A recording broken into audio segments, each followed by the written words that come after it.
It is our pleasure and honor to introduce Dr. Sandra Bonura. Sandy. Sandy. To Sandy Bonura. She is a native San Diegan and retired professor, and is also a frequent storyteller and lecturer on the importance of using a multitude of primary sources to gain perspective on historical events, and is the author of the 2020 biography of John D. Spreckels, the Hotel del Coronado's longest owner, as well as the creator of the San Diego and Arizona Railway, entitled Empire Builder. And she is here to discuss her book, as well as provide some insights into Mr. Spreckels. So please join me in a warm round of applause for Dr. Sandra Bonura. Thank you. Thanks. I appreciate y'all. Would you raise your hand if you're not affiliated in some way with PSRM? So you all are, 100%. Okay, awesome. Now, would you raise your hand if you heard me at the Coronado John D. Spreckels Center, like back in 2019? At the dinner? Yes, Yeah, yes. Okay, great. 4 of you. Okay, perfect. So this is probably a little bit of condensed of the same thing. Now, I've written 2 books since this one. So, I'm asking for favor and grace. So when Bruce and Carl asked me to present, it's like, okay, I'll dust off that good old PowerPoint because it's important to San Diego, John D. Spreckels. And it's been such a joy and an honor, actually, to resurrect his legacy. Monthly I'll get some hit on my website, people asking me things because now the book is getting out. The book is a big seller. I'm like shocked. It's now an audiobook. It's gone from hardback to paperback to audiobook just this past month. So I'm really excited for the fact that he's now back. I still want a statue somewhere, but that's neither here nor there. So you know that this book is a meaty book. I would be here for 5 hours if I went through all these chapters. Would you raise your hand if you've read Empire Builder? So the width and breadth, it's huge. So we're just gonna do like a little dumpster dive tonight into John D. Spreckels. And we're gonna land on the train somewhere way down, but I think you need to know who he was. Okay, that's sort of my mission tonight. Instead of concentrating on the railway, because I bet you could teach me a thing or two, right? All right. If you're in Coronado, the name Spreckels is known to you, much more than us. Look at the things we have there. We have the mansion where the famous hanging took place. So his name unfortunately came to life with that. We've got Spreckels Park across from the library. And of course we have his library that he donated, and there's the reading room. And there's his former home. That's now the Glorietta Bay Inn. Where the Lambs Players is the Spreckels. He developed that whole beautiful curvilinear, beautiful building on Orange Avenue. So that's the Spreckels building where the Lambs Players are. And of course we have the John D. Spreckels where some of you saw me. So the name, and also he's on a porta potty. His photo is on a porta potty in Coronado. I'm like, okay, good, I'll take that. They put a railway conductor hat on him for that. On this side of the bridge, where you and I are today, it's sad. When I was first doing the book, back and I was doing my research, and they go, hey, Sandy, what are you writing about now? Because I used to write about Hawaii a lot. And I'm going, John D. Spreckels. Isn't there a theater or there's an organ? That's all anybody knew. A theater and an organ. And of course, there's a John D. Spreckels Elementary School. And true story, I was with my granddaughter at the zoo one afternoon, and all these kids were walking around with John D. Spreckels School t-shirts. I'm like, oh, awesome, look at that. I took pictures of them. And the principal was with him. I said, I'm writing his biography. And she says, whose? I go, John D. Spreckels, that's on your t-shirt. Oh, we don't know who he is. I'm like, oh, she must be new. How long have you worked there? Oh, I think 7 or 8 years now. I'm like, shame on you. Who is the principal of a school that doesn't even know who the person is the school named after? Oh my gosh, I still haven't taken a book to her. Anyways, I'm aging myself. I'm about to turn 70 in 2 weeks. This is my San Diego. So, I remember that. do you remember that? What year is that car? I bet Carl knows. Yeah, do you remember that? What was the special feature about the El Cortez? Glass elevator. The glass elevator up to Big the... sidewalk. Yes. Anybody have their prom there? No. Okay, did you have your prom there? Oh, I bet you look handsome going up there in that elevator. Had some good meals in the sky room. I bet you did. I bet you did at Prime Rib. So that was the John D. Spreckels building. So I knew the name when I was growing up because my grandmother, my Nana, who by the way, pure German, who said Spreckels, was right across the street from the Spreckels Theater. So I knew the name, and his, in the 1950s, it was still pretty well known then. And people say to me, well, how in the world did that man get so much money? Well, the short answer is his father was the Sugar King of California, and his was a household name, and he was known around the world of the shenanigans he did to become the Sugar King. And when he was, I'm not exactly sure of the well, it was established in 1867, but this is the largest sugar refinery in the world. It was up in San Francisco where our John D. kind of ended up circuitously. But he was the vice president of the California Sugar Refinery. Would you please, how old was he here? Can you read the screen? 14. 14 years old. John D. Spreckels is the vice president of his father's sugar refinery, and his brother, this is John, and his brother was the treasurer secretary. So they kept it in the family. There's a big falling out story why from then on nobody would touch a Spreckels unless you had the DNA. So here we go.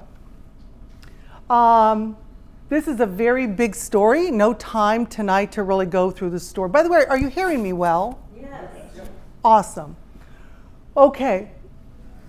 The short explanation is United States wanted Pearl Harbor.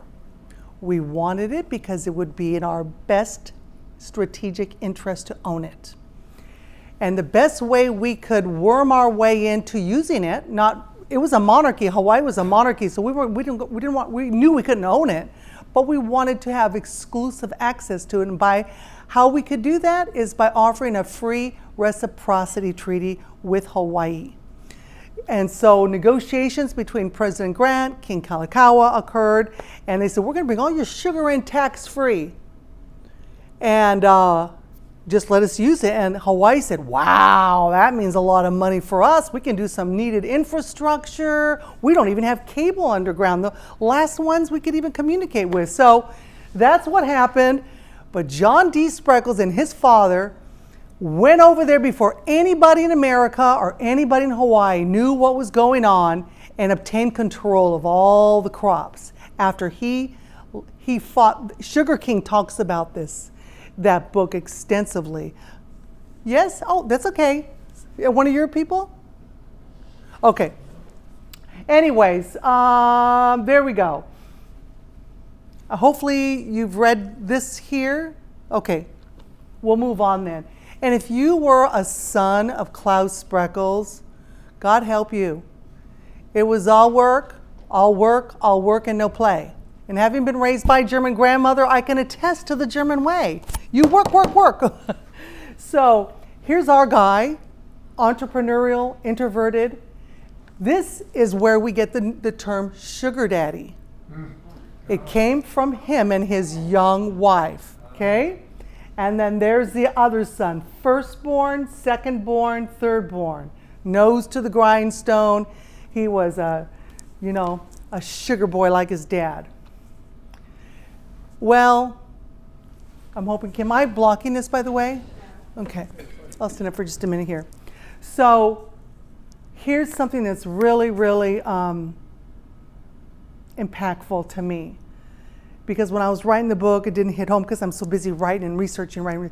But when I think about it now, what John D. Spreckels did when he was 26 is huge. He didn't like sugar. Sugar was picked for him.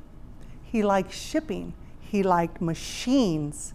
He'd gone to Hanover. He had studied, well, you've read about it, hopefully some of you. But he decided a way to get out from his dad's thumb was to say, why in the world would we pay someone to ship our sugar, Dad? I'm going to start a shipping company, and we'll ship it. So he had his dad invest in him, and in 1883, when he started the Oceanic Shipping Company, he went and supervised the actual building of these ships.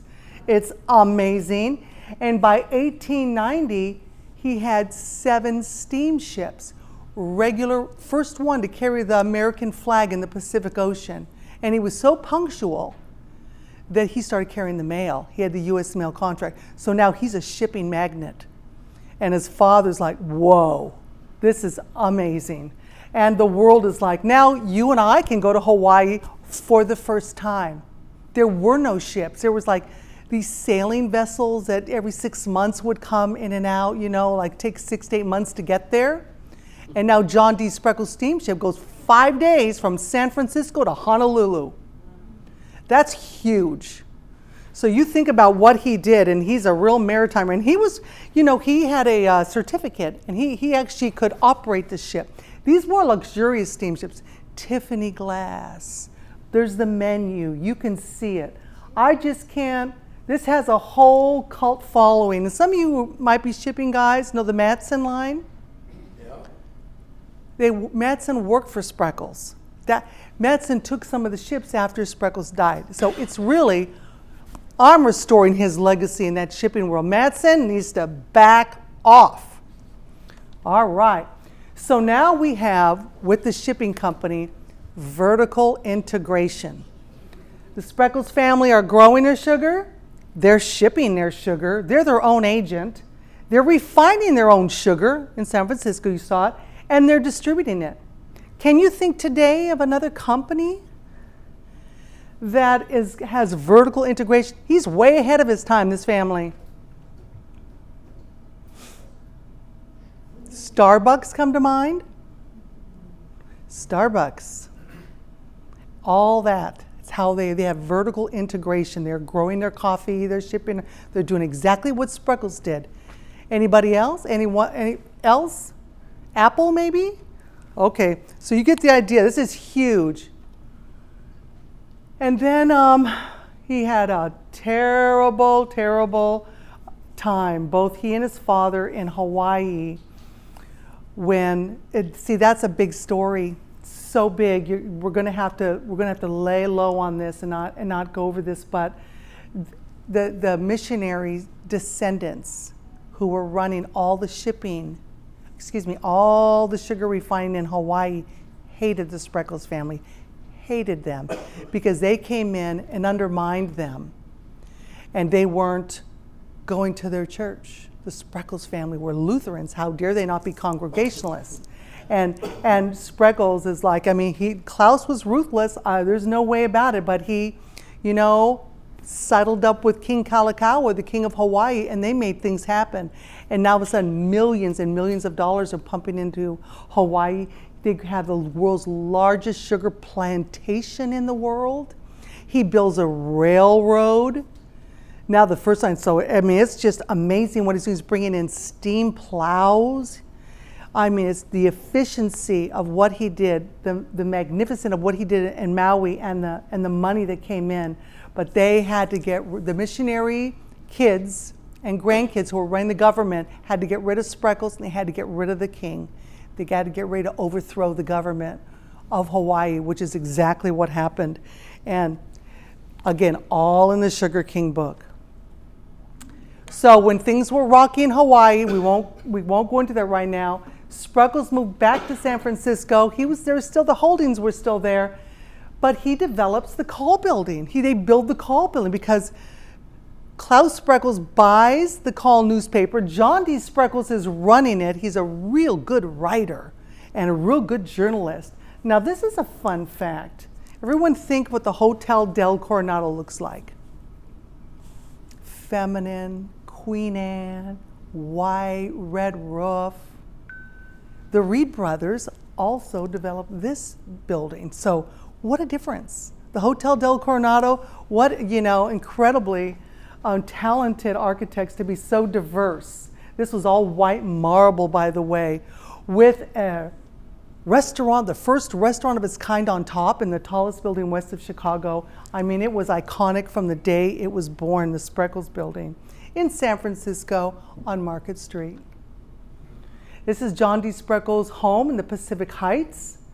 Thank goodness for cable cars now. People with the means, like the Spreckels family, can move up there. Here's his beautiful children. John D's. Now, for me to write a book, and I'm not an author who looks at other books and cite those books. I'm an author who goes to primary source. Or why do I want to write a book? That's no fun. I might as well just be a reporter. So I hunted down the lineage of each child of John D's to get in their attics, to get wherever I need, to get photos and stories and letters. And that's how this book was born. And I today are very good friends. I'm like a cousin to the Spreckels. I have them all on a Facebook page. And when someone comes in, I slap them in the Facebook page. So now the Spreckels descendants, they're finding each other. They're making connections because there is today a lot of haves and the have-nots within the family. And there's a lot of animosity with all the suing. So they didn't know each other. So it's been probably the greatest joy of my lifetime, I think, to introduce these warring family members to each other and say, remember who you are. Anyway, that's a whole other thing. This is John D's home in San Francisco. Opulent, koa wood, shipping magnets. Of course, everything was from around the world. Paris Exposition. This is his lovely wife, Lily. John D. loved the ocean, loved it. Now, when he could get away, he would take 2 weeks on his lurling to go to Hawaii. He could have jumped on his ship and get there in 5 days, but this is what he loved. One of the stories I got from this is Grace and Lillian, his daughter, from the little one's diary was, one day Dad, John D., decided they're getting ready, so he's going to bring a cow along. He wants his babies to have fresh milk. That's a great dad. So they got this big cow on the deck of the Lurleen, and Lillian remembers they weren't too far out of San Francisco before a big wave came up. That poor cow went over the deck, and the sharks ate it to the horror of the kids. It was just awful. So, yes, it's crazy. Now, John D. likens himself to Columbus when he found San Diego. He was actually on one of his yachting race on the Lurleen, and this is his words. This is what San Diego looked like in 1887 when he came down here. There was a great boom going on in San Diego. Those of you who are history buffs know about the famous Southern California boom, only Southern California. I'm talking Los Angeles, Orange County, Riverside, San Diego. The railroad started it all, and there's been many books written on the boom. So exciting time to be in San Diego.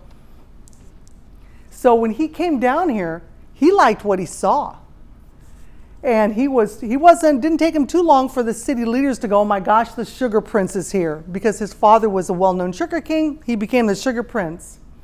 And they met him and convinced him, you need to build a coal wharf here because our train's leaving.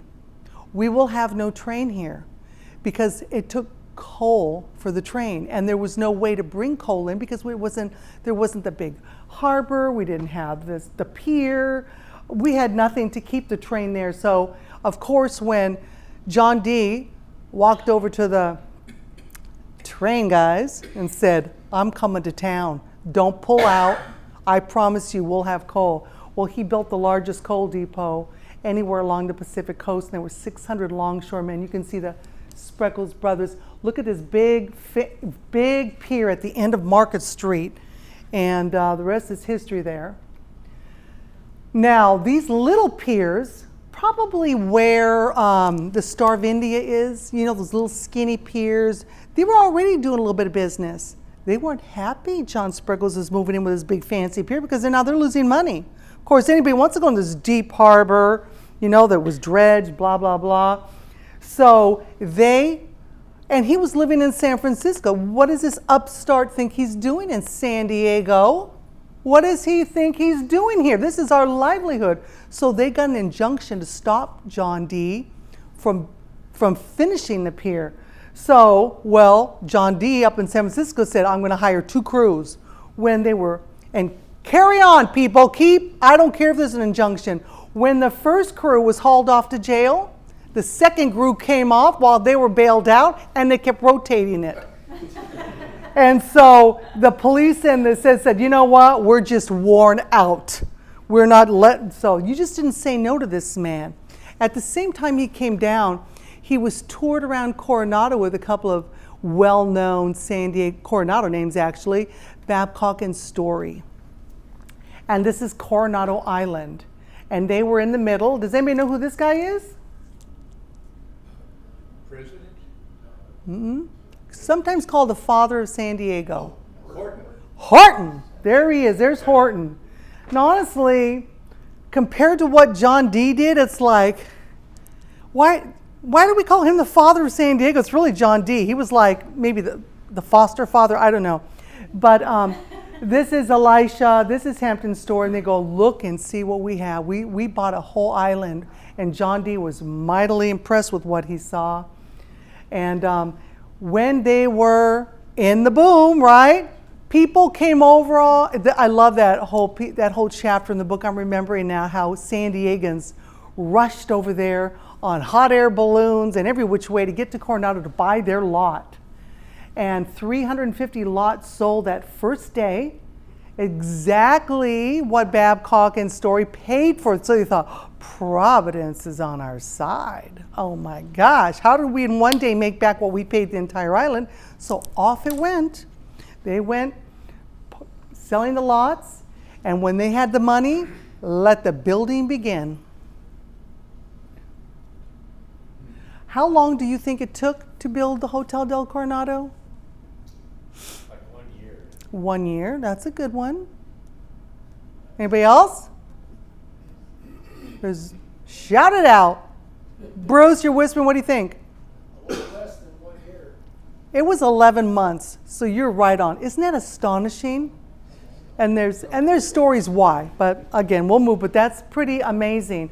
So there was a lot of joy in 1887, but there was trouble on the horizon. Even though dignitaries came across to see it, and it was just magnificent opening, the hotel wasn't finished.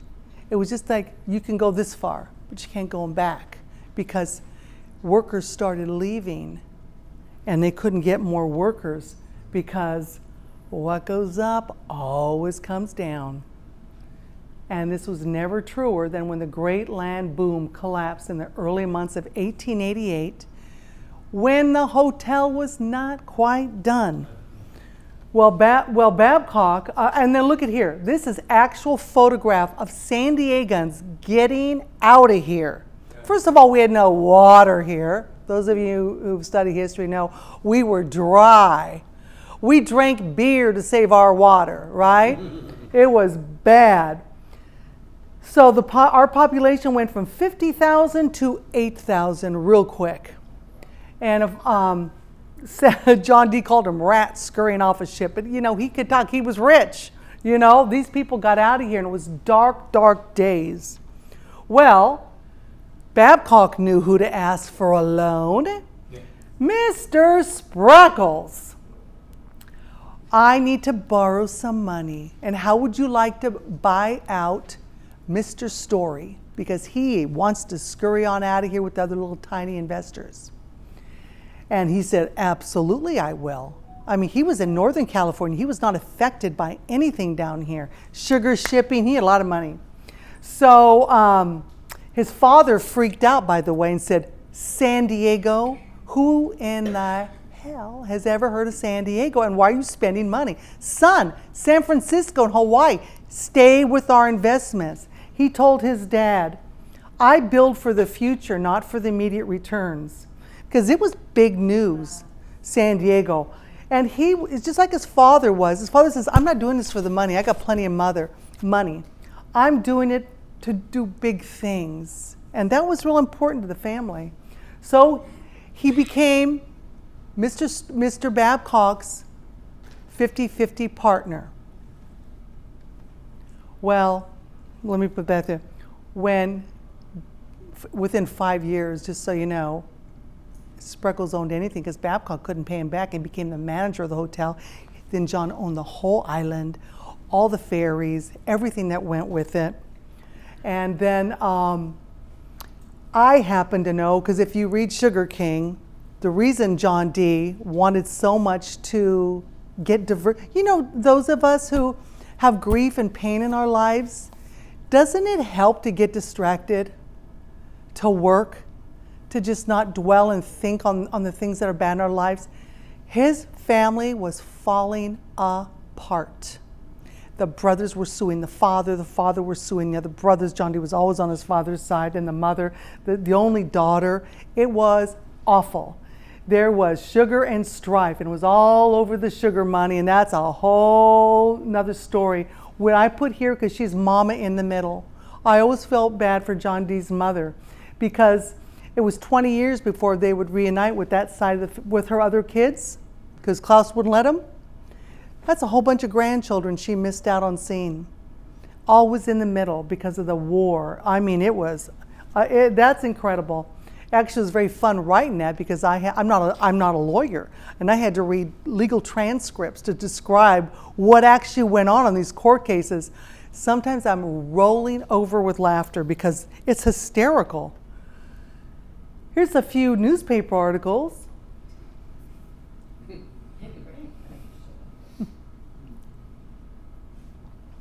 I mean, the Kardashians get covered. This family, oh my gosh, their antics were covered. So anyway, well, let's look at San Diego. Welcome to San Diego, which it was actually called in those days. San Diego evolved outside the law. So you can see some of the prostitution houses there, opium dens and everything that comes with them, police raids, arson, murder. Here's Fifth Ave. Here's the gas lamp district today.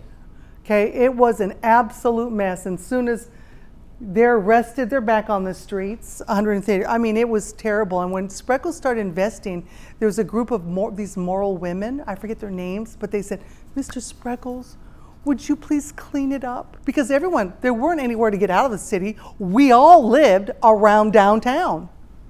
I mean, unless you had a horse or a donkey, where are you going? The train was here, this was it. And so, please clean up, but he had bigger plans. He had a vision, and it was to leave the ramshackle Market Street, the Fifth Avenue, the Market, the Fourth, everywhere we know where the Horton Plaza is, and go down D Street, which he renamed Broadway because it sounded better. And then here's was his vision, to have he bought every single lot from the water all the way up here. He owned every lot, John D. did. And he said San Diego was never going to grow without infrastructure. So he's still living in San Francisco, right? So he had to get water. That was number one. He got to work. I bet many people don't realize, look at these 3 dams. Otay, Barrett, Marina.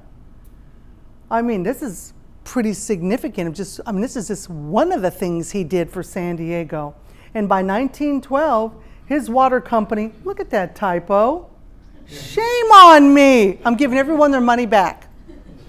That is embarrassing. Anyways, and then he says, okay, we've got water. I'm going to, look at that. Nobody was more happy that John D. Spreckels came to San Diego than that poor old horse. I mean, this is what was dragging us around down there. Dusty, dirty. He went and supervised in St. Louis these streetcars for San Diego. And this was the first pay-as-you-go streetcar in America. And this is the San Diego Electric Railway was born. And now for the first time, where the railway went, now we can develop suburbs. Thank you, John D. Appreciate you. And so you can see how things started to be built up. And the reason I put this down here today is because, shame on me, I did not know that this existed today. The same building is down in National City, and they're lonely down there. And I can't remember his name, but he invited me to come. He sat like one of you years ago and invited me down, and sure enough, Carl and I went, and showing me one of the original things. They'd love to see you down there. Field trip. So see, he already owns John D. owns the San Francisco Call. He's controlling the narrative in San Diego and San Francisco. Now he can control the narrative in San Diego. He bought the San Diego Union. When the stinking San Diego Evening Tribune began criticizing this big developer, he had to solve the problem. He bought the Evening Tribune, and now today we have the San Diego Union Tribune. He loved beauty. He built, we didn't have a park. At that time, Babel Park wasn't there. It was called City Park, and it was part-time dump, part-time dog pound. And then there was some kumbaya living on the property. It was just an absolute mess. So he built Mission Cliff Gardens in University Heights, and you can still see John D's wall today. That's me showing you that's still here. I wrote all the markers for the Historical Society there. And it's pretty special. If you go in, you can still, this is still here within the houses. So another field trip opportunity, people. Okay, and then thank you, John D. Because people criticize, oh my gosh, people criticize him. Everything he did, he had his naysayers. He's just building a railway to get more money. Okay. And he went and fixed up La Casa Estudio in Old Town. Now, this was where the first American flag in California was raised. Yet it went into decline. No one seemed to care. He came in, restored it. He renamed it. When I was a kid, maybe some of you remember, what was it called when we were kids? Ramona's Marriage Place. It sounded romantic. It could get the tourists in. My mother was a sucker. We went. But it was restored to accurate historical accuracy, and he hired a woman, which is already revolutionary, ladies. You didn't hire women. He hired a woman, Hazelwood Waterman, to bring this back, and this is quite the example for Spanish architecture today. Living in San Francisco, he still came down. He loved Coronado, just couldn't get it. His business was all up there. There's his children now growing up in the courtyard of the Hotel Del.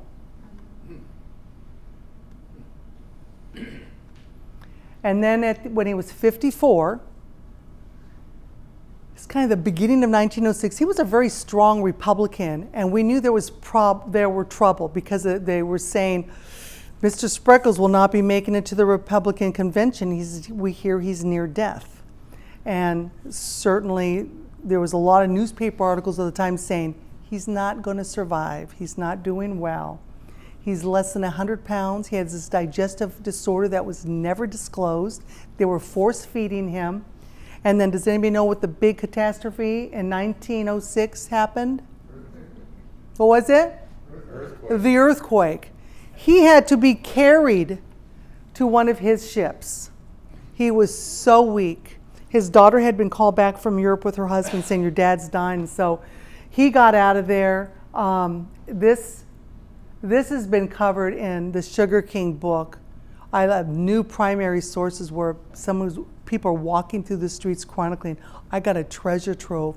And from one of the Spreckels descendants, because he owned the Call newspaper, the photographer was on site. I got a stack of original photographs from, I don't know what to do with these things half the time. That's one if anybody has any suggestions. So lucky John D's family, they owned an island and a hotel. So they became refugees in the Hotel Del, 1906. And amazingly, when he came down here, he started getting well so quickly. People were like, okay, this is really weird. Either he was getting sick from all the stress of the family and the building up of San Diego, or maybe he was poisoned, someone said, being poisoned. We don't know. He comes down here and he's like, he's getting a second lease in life. And of course, he opens up Tent City to San Francisco refugees. That's a fun story. And he decides, I am never going back to San Francisco. I know my father's going to rebuild it. I know my brothers are going to rebuild it. We have a lot of money we're going to pour into. We're going to rebuild San Francisco. But I'm staying right here. I have poured blood, sweat, and tears into this place, and I love it. So he builds his mansion, the Glorietta, on the Glorietta Bay, where he can park his new yacht down there. There's his home when he built it. And that's not so grand with what we saw in San Francisco home. It was very much, I'm a different man now.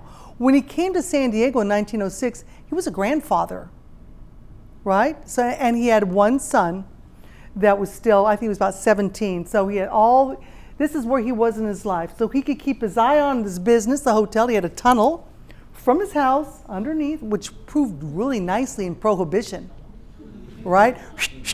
He used it, let me tell you. And also, they could go out on their yacht and drink. You had to be a certain amount of distance from the beach to where they could imbibe. And he began investing money into Coronado. Once Coronado became incorporated, those people should have been paying taxes. But John D. decided, you know what, I got enough money.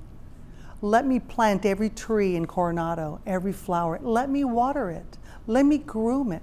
Let me pave the streets. Let me widen it. Let me get your ambulance company. Let me be your fire department. Let me be your water. He did everything. So when these crazies came on, there was no mayor of Coronado, there was just a board. And of course it was padded with Spreckels people, right? Of course there was. So anything he wanted done, he just shoved through. But when these other people come, there's a big old story in Empire Builder about these people. Now we get to hear John D. Spreckels' heart for the first time, because he's not speaking to anybody. He's not speaking out. But he begins, when they want to get rid of him, they go, why are we listening to Spreckels? Well, you know what? We need to do other things. He wanted to make his mark. And because up to then he was called Uncle John in Coronado by everybody. Oh, there goes Uncle John on the ferry coming back from work. His building was in Broadway. But he starts taking newspaper articles out, talking to the people. Why are you doing this? Look what I've done for you. I've only wanted to be your friend. I mean, he writes these columns, one after the other. It was really to hear his heart. It's good stuff. They're all in the book. This is just a little clip of one he put.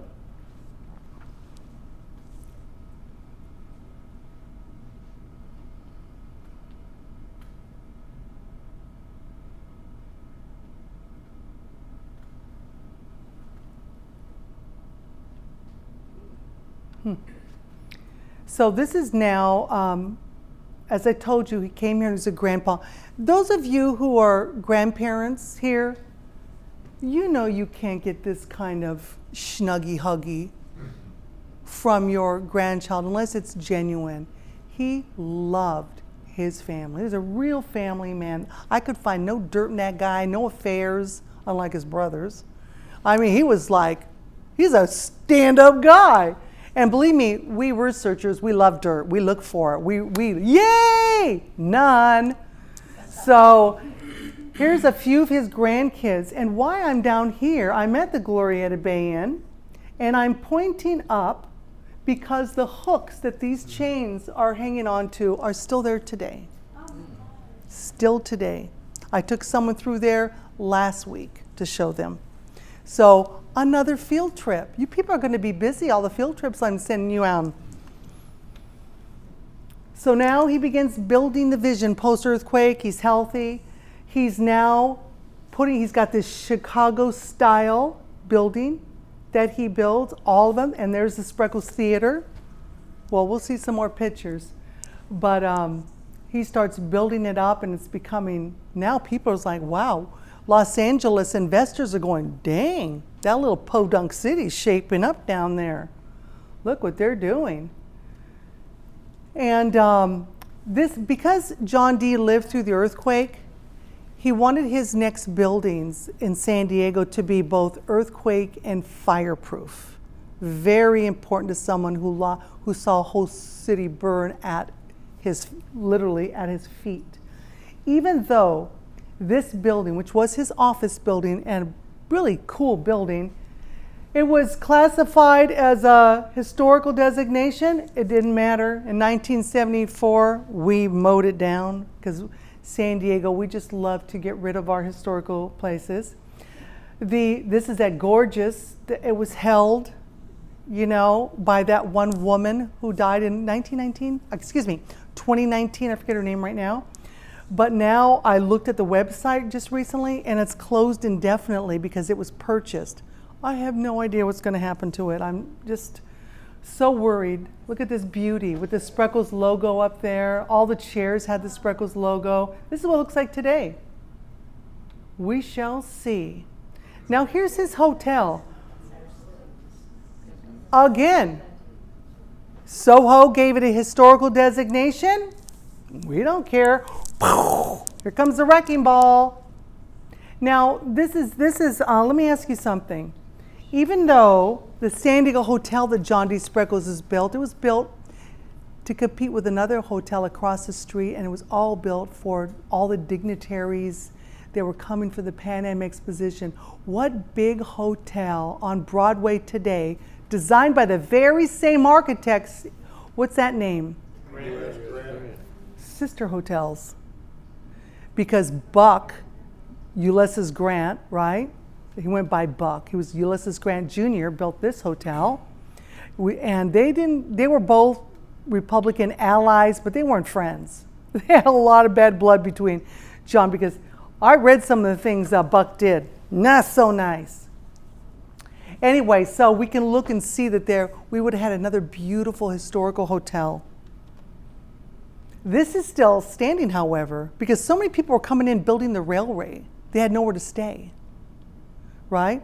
So he built what he called the working man's hotel, which is the Golden West. So it's for all those workers building the railway and building the Pan Am. And that's still standing today. I'm out in front of that. And if you go there, it's like a little spooky, a little scary. A lot of down and outers live in there. It's kind of sad. This is the John D. Spreckels building. Tallest structure. He was building this in his last days. It's now luxury residences. This is it. Many people don't know that's still standing. And people used to say, he didn't like the word philanthropist. He said, I'm not a Santa Claus nor a fool. The best charity you give a man is work. And because 1 in 15 work for a Spreckels-owned company, he fulfilled his own mission of charity, but it was in his own way. Now just look at the San Diego where he was the boss of. He was boss to, look how many, this is just San Diego. Everyone worked for him. And no one wanted to leave because he was fair. He paid the best. They stayed their whole lives. The stories of these men, I couldn't believe finding them. Now, this is a story in the book, but people, if you're into baseball, who's this? Ted Williams wouldn't be Ted Williams if it weren't for John D. Spreckels. You'll have to read the book and find out why. He gave $350,000 for the Pan Am Exposition, including the Oregon Pavilion, but that's not acknowledged anywhere. And look at the beauty we have left behind today. Now, at the same time San Diego was doing our exposition, San Francisco did theirs. The president said, what the heck, why is California doing two?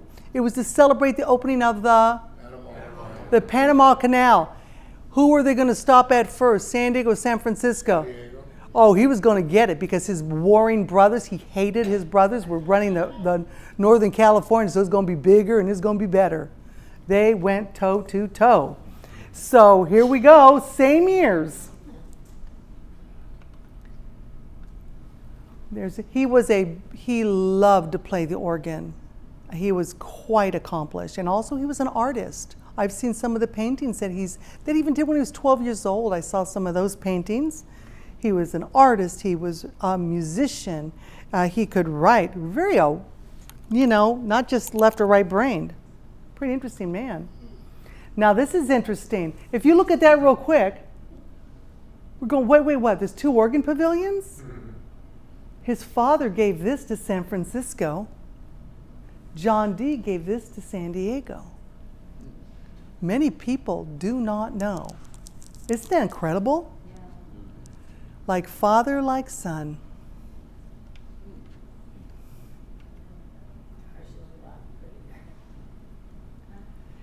And he's also responsible for the Zoological Society. It began with a roar. You may or may. His daughter, on her second marriage, married a Wegeforth, who began the San Diego Zoo. And there's beautiful stories on how John Dee's escapades with the animals. You know that Harry was the physician for the San Diego in Arizona? Who's talking? Oh, yes, I do. He and his brother Paul. And when I was digging through some stuff here with Bruce, I found pieces of paper with his signature on it for services rendered. Is there a way I could get a copy of that? You could just take a picture with your phone and send it. You need to come out and visit us. We've got a lot of Field trip for you. Hey, I'd be home watching HGTV right now. Look at me here. I'm like old. I'm like, they want me here, what, 6:30? That's my, anyway, God bless all you youngsters that got in here tonight. But I would love to see that because of a current project I'm working on. But Paul and Harry Wegeforth were surgeons. Spreckels hired them to be the, you have to, when you have got a World's Expo, you need medical people around. So here's what the saying goes. Our expo went on for 2 years. When it closed down, guess what those horrible people did? They left behind animals. Harry and Paul were driving home one night and heard this sorrowful, soulful roar of a lion. That's where he says it all began with a roar on the previous slide. And he said, oh my gosh, they just left these animals. We've got to build a zoo. And so that's how it started, the left behind animals that were on exhibit. So they had to start the Zoological Society to get membership. They had to get people to pay up. And John D was an easy hit. His daughter was marrying a Wegeforth. And he loved animals. Oh, the stories of his animals are legendary. So he brought the elephant. But one of my favorite stories, yes, sir. You haven't mentioned the Teddy Roosevelt's Around the World Great White Fleet Cruise. It's in the book. I know, but you haven't mentioned it here. Oh, there's a lot I can't mention. Did you bring your pajamas? I can mention everything. But that, to me, is so important because it really was the impetus for the military that we had in San Diego. Absolutely. We want, those of you know that story, right? In history, not necessarily in my book. We wanted to show how, Roosevelt wanted to show the world how strong we are. Look at our ships. And he sent them around the world to showcase them. Don't mess with the United States. Look what we got, right? Am I right so far? Right? John D said, oh, look who's coming. Well, the first West Coast stop was supposed to be San Francisco. And so apparently John D and his buddies went out on a yacht and intercepted the fleet and said, if you come to San Diego, you're going to get a warm reception. And he did. And they stayed for a week. And John D put the admiral on his little ship and went ahead of it. Did you hear the story? Do you remember that book? What he did to make the waters seem, when they got up to San Pedro, they were going to build up there.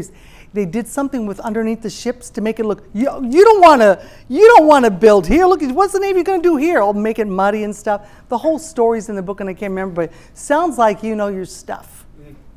Well, I'm prior military. So Are you? So it's a big story, you know? for the military. Oh, yes.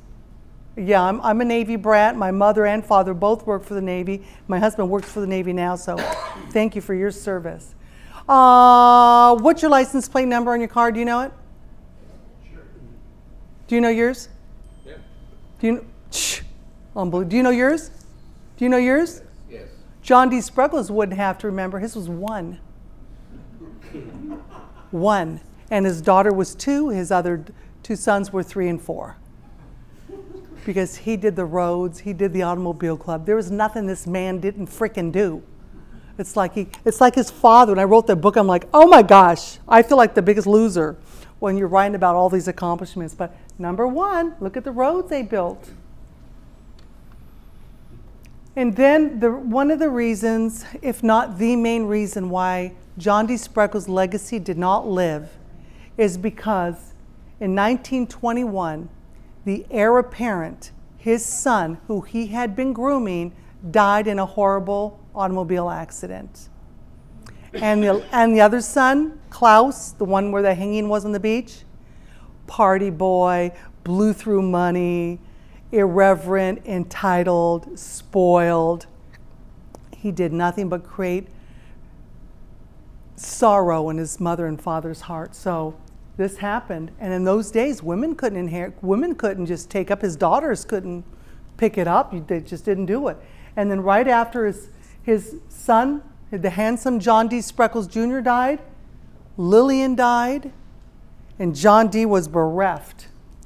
The only place he could get solace was on the Venetia, his ship that he moored outside the Glorieta Bay, home. That's where he found solace. But then what happened? War.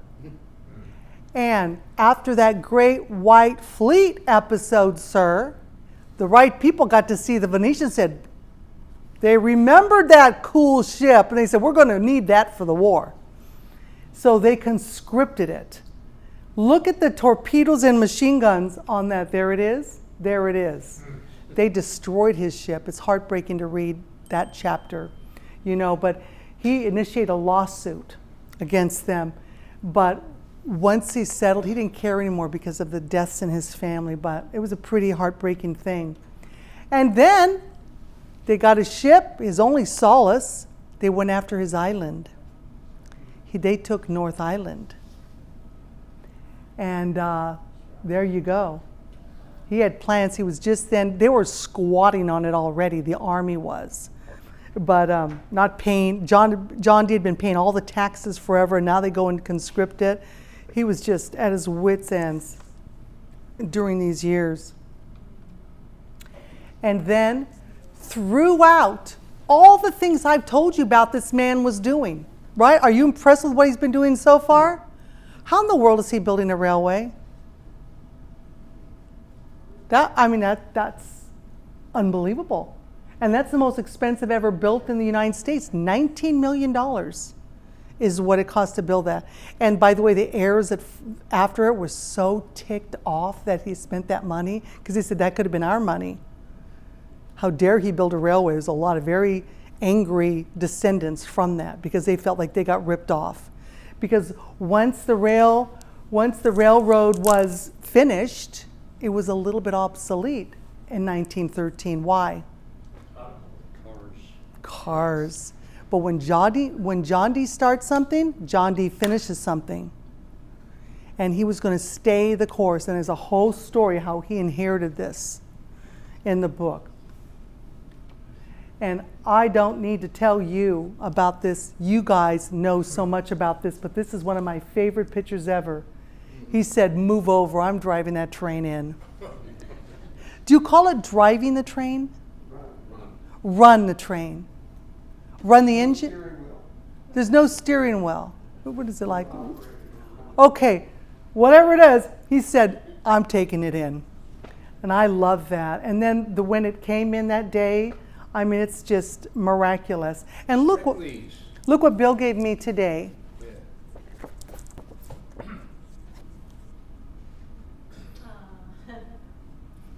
Thank you, Bill. See how special that is? And people still spell Spreckles instead of Spreckels. They do. So as a researcher, if I'm hunting, I know it. I have to always put in both spellings because even in his era, they did that. But that's a quote, so I kept it wrong way. Now, it was just my joy to go there in 1919. Anybody, raise your hand if you were there. You went there in 1990. It's 2019.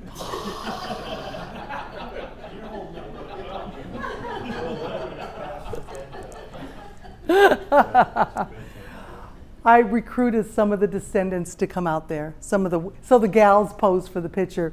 He's from Germany. He is an amazing man. Uwe Spiekermann. Anyway, we all came out. I brought that photo of Klaus with me so we could have a picture and celebrate. So it was a great day. It was hot. Remember how hot it was? Everybody got, this gal, by the time we left there, look at this, she was bright. I thought, man, you better go to the hospital. She wouldn't even sit in the shade at that. She's bright red. Oh my goodness, it was hot that day. This is an odd sort of, okay, one thing you learn when you read the book is that John Dee was a shy man. He was an introvert. He was great with a bunch of buddies and, a cigar, dirty stories, and gin. He was a man's man. He couldn't even address his employees at Christmas. His hands were shaking. His son had to come up and do it one time. He couldn't speak to the group. And when they asked him to come to the podium for the railroad, he couldn't do. He talked about it. His private. He was interviewed, and he said, "I kept looking in front of the glass, which meant mirror, practicing for days because he knew he was going to be called on to speak. He couldn't even speak at the opening of this theater. He kept bringing people in, so shy, because he kept saying, "Don't listen to what I say. Just watch what I do." That was his line. But the year before his wife died, he decided, and I think it was his wife that pushed him, to invite every one of San Diego's leading citizens to the Hotel del Coronado when he was going to give his first ever speech. And of course, it's in the book, but I can't tell you now, but this is it. Mr. Spreckels walked up to the podium, and nobody turned this down, because they've never heard him speak, and this is a moment. The entire crown room's filled. And the only noise he likely heard was the rapid beating of his heart. He unfolded his 6-page, single-space typed speech. He looked over the assembly and then down to the papers. And Ed Fletcher says they were shaking like leaves. And after a long breath, he began to read his speech. It was like telling the people, basically, this is why I did the things I did. You criticized me at every turn. Everything I did, there was criticism. You exhaust me. I would welcome anybody to have come in and helped me, but there was nobody. But from my book, when the speech ended, when he got through all 6 pages, he looked up and out at the silent assemblage for the first time with papers trembling in his hands. And then tears filled his eyes, then dropped down his cheek. And his voice came unsteadily as he spoke, the only words not written in his manuscript. I did what I did because, gentlemen, I love San Diego. This is the last picture we have of him. 1925. What's that cake? What is that cake? Oregon Pavilion. Pretty cool. And then he died, 1926.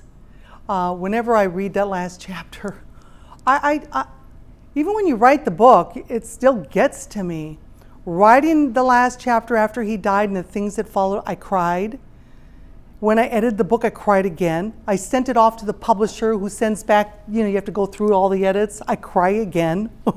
It's like, it's just moving to me, his death. And there you go. Thank you for this short, and I do mean short, synopsis of John Dee. I have just a few books. If anybody wants a hardback book, it's now a collector's item for Christmas. I think I have 3 or 4. My price, $20 for that. I think I have a couple, and 30 and 20. And then, of course, this is my newest book. And really, this book should have been written. If I had written this book first, I would have said, oh, that's That's why, because it was kind of done backwards, right? But who's got some questions? Where's a reference to that speech that he gave? That all It's published completely in his newspaper. in where? His newspaper. So if you look at archives, If you look in my book, you'll see the citation, and you can find it. It's all, says scholarly, so everything's cited.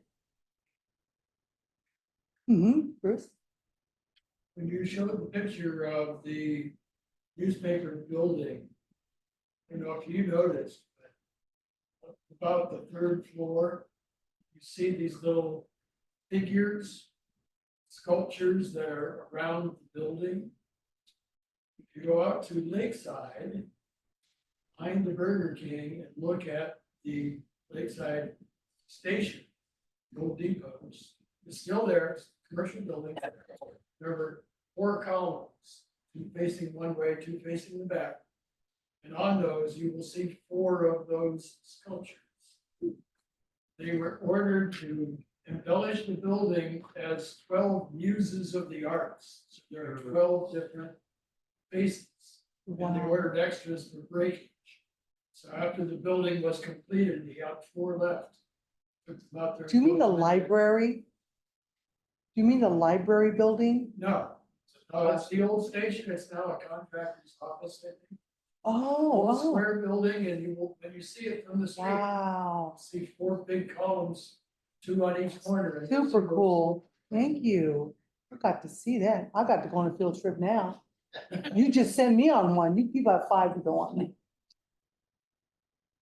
Yes, sir. if you go back to the zoo founding, there was the Wegeforth brothers, 2 other guys, and another doctor, Dr. Fred Baker, Yes, I know my that name. great grandfather. Is Fred Baker? Oh, I know that name. Wow, what an honor. You should be so proud.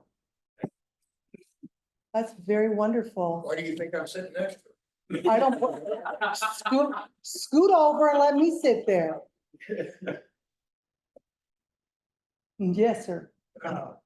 Bit of a bit to the great book, but you talked about at the end, the disillusionment of the empire that he built. And I know it was a very messy process. Did they ever retain like a holding company, or was it totally dissolved and distributed out?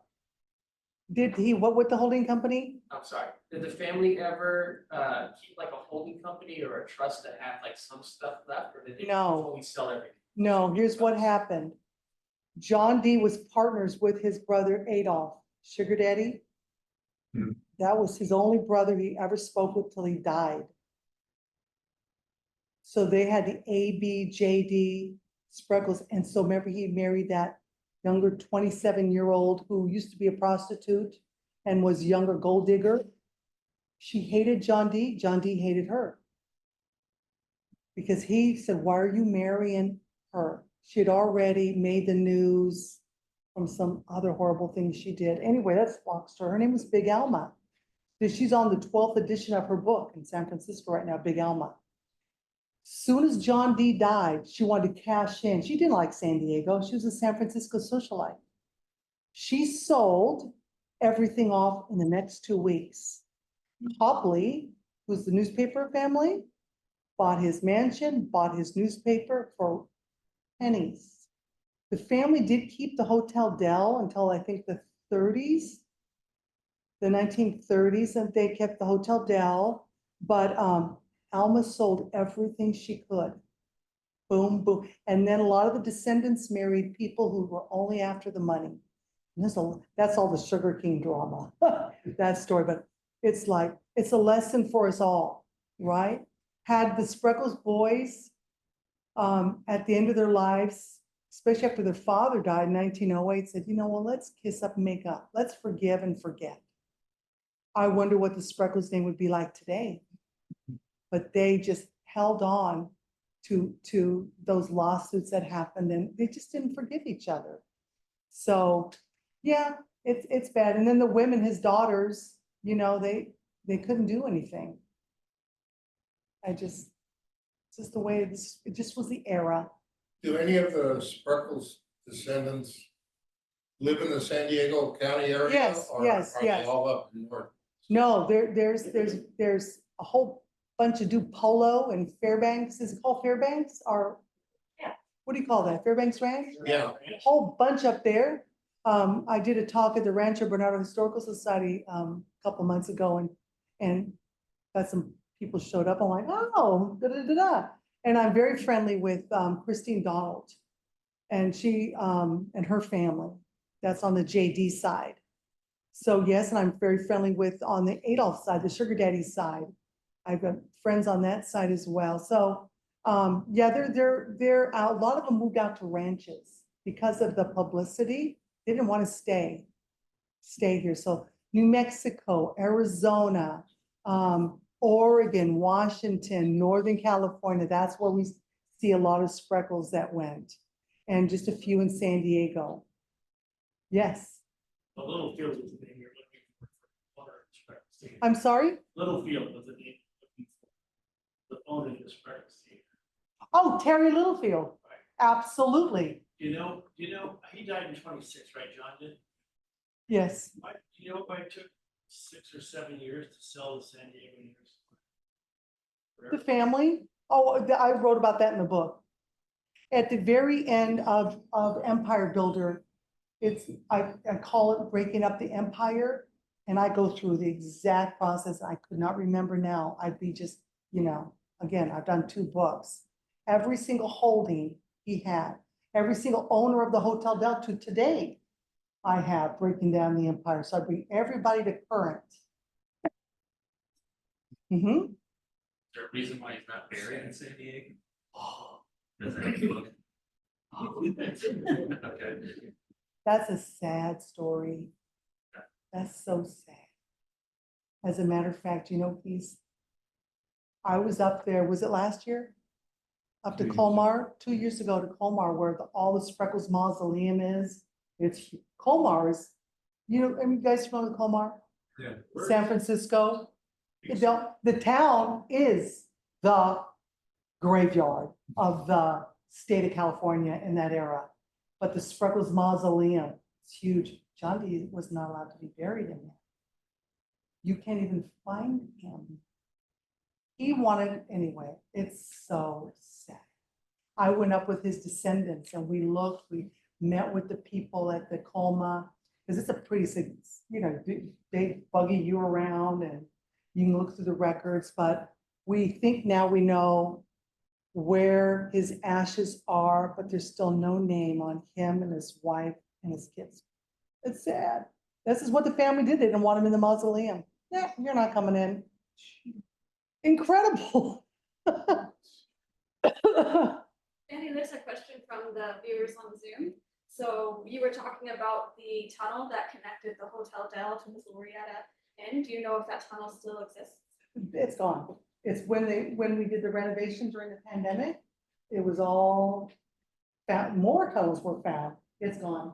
What was there, it's closed off. They went underground and built an underground parking now at the Hotel Del, right? So that's when they found the tunnels.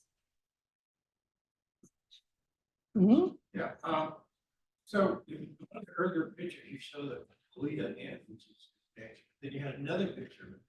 So were there 2 or? In San Francisco? No, this is here on Coronado. Oh, yeah, I'm sorry.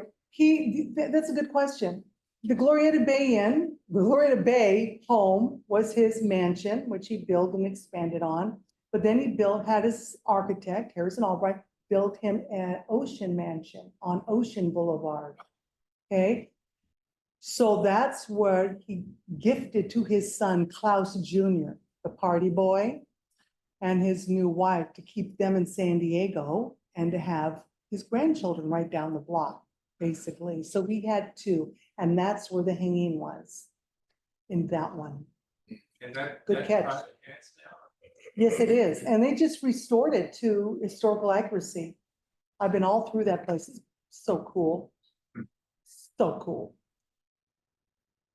Any more? Well, I wish you all a very, very, I want to say, Happy Thanksgiving and Merry Christmas and Happy Hanukkah, because this is like right around the corner, am I right? Yeah. Thanks for coming out, y'all.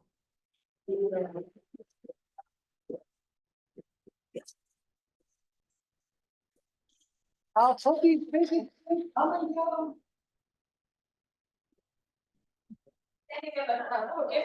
Okay, so, on behalf of the membership of the Pacific Southwest Railway Museum, we would like to give. Carl, could you take my picture? We'd like to give you some tickets to ride on railway. You are welcome at any time. You. We also would like to present the certificate of appreciation. It's entitled, in recognition of your insightful presentation into the history of John Spreckels and the San Diego and Arizona Railways. Your expertise and passion have enriched our understanding of our rich railroad heritage. Oh, Thank you. sweet.